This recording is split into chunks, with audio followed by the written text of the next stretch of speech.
મિત્રો ગઈકાલે હળોદમાં 7 ઇંચ જેટલો વરસાદ પડ્યો એના કારણે હળોદના જે રૂક્ષ્મણી પાર્ક છે મતલબ કે સરા રોડ ઉપરની જે સોસાયટીઓ છે રોડ છે એમાં પાણી ભરાઈ જવાની જે ઘટના છે એ સામે આવી હતી. એમાં રૂક્ષ્મણી પાર્કમાં તો ઘરમાં પણ પાણી ઘૂસી ગયા હતા.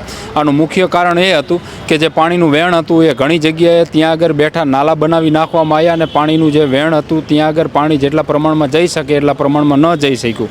એના કારણે વધુ પડતું જે કંઈ પાણી છે એ સોસાયટીઓ સુધી ઘૂસી ગયું.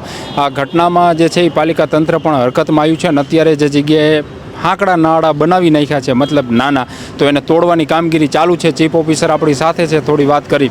સાહેબ, ક્યાંથી ક્યાં સુધીના નાળાને તોડવાની જે કંઈ કામગીરી છે એ કરવામાં આવી રહ્યું છે મતલબ કે પાણીનું વહેણ જે છે એને પહોળું કરવામાં આવી રહ્યું છે? હાલમાં રૂક્ષ્મણી પાર્ક સોસાયટીથી વૈજનાથ મહાદેવ મંદિર પાછળ જે 3 થી 4 નાલા છે કે જે ખરેખર જેની ક્ષમતા હોય એનાથી ઓછી ક્ષમતાના બનેલા છે અને પાણીમાં અવરોધ થાય છે. એટલે અત્યારે હાલ પૂરતા આજના દિવસમાં એ 3 થી 4 નાલા તોડવાની કામગીરી કરવામાં આવશે. 3 થી 4 નાળા તમે સાહેબ કીધું. ઘણા બધા આગળ આપણે જોયું છે કે વેણ બહુ મોટું છે પણ માટી નાખીને ઘણી જગ્યાએ બૂરી પણ નાખ્યું છે. તો આ બધું દૂર કરવામાં આવશે? ખરેખર જેટલા પ્રમાણમાં જે કંઈ વેણ હતા તો એને એટલા પ્રમાણમાં જ ખુલ્લા કરવામાં આવશે?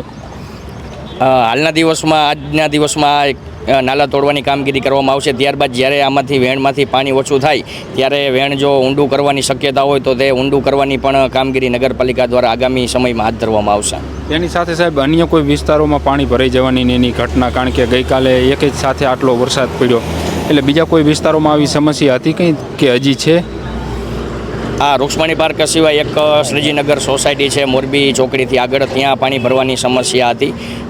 નગરપાલિકા દ્વારા ગઈકાલે રાતે જેસીબીની મદદથી એક દિવાલ તોડવાની કામગીરી હતી. એ કામગીરી પૂર્ણ કરવામાં આવી છે જેના લીધે પાણીનો નિકાલ થઈ ગયો છે ત્યાં. ઓકે, તો અત્યારે મિત્રો આ પાલિકા તંત્ર દ્વારા જે છે એ ખાસ સરા રોડ ઉપર જે કંઈ કાલની ઘટના બની ત્યાર પછી જે છે એ અત્યારે અહીંયા જે કંઈ એવા નાળાને હાંકડા બનાવી નાખ્યા હતા તેને કંઈ તોડવાની જે કંઈ કામગીરી છે એ અત્યારે કરવામાં આવી રહી છે. મતલબ કે હવે ભવિષ્યમાં જો કંઈ આ રીતના એકી સાથે વધુ વરસાદ પડે તો જે લોકોએ નાળા બૂરી દીધા હતા અને નહોતા બૂર્યા તો હાંકડા કરી દીધા હતા, મતલબ નાના કરી દીધા હતા, તો એ નાળા જે છે એ અત્યારે પાલિકા તંત્ર જે છે એ તોડી રહ્યું છે. હાલ અત્યારે વૈજનાથ દાદાનું જે મંદિર છે ને એના પાછળ પણ આ જ થોડી પરિસ્થિતિ હતી. ત્યાં આગળ અત્યારે આ હિટાચી મશીનથી તોડવાની જે કંઈ કામગીરી છે નાળાની એની ચાલુ છે અત્યારે. આભાર મિત્રો.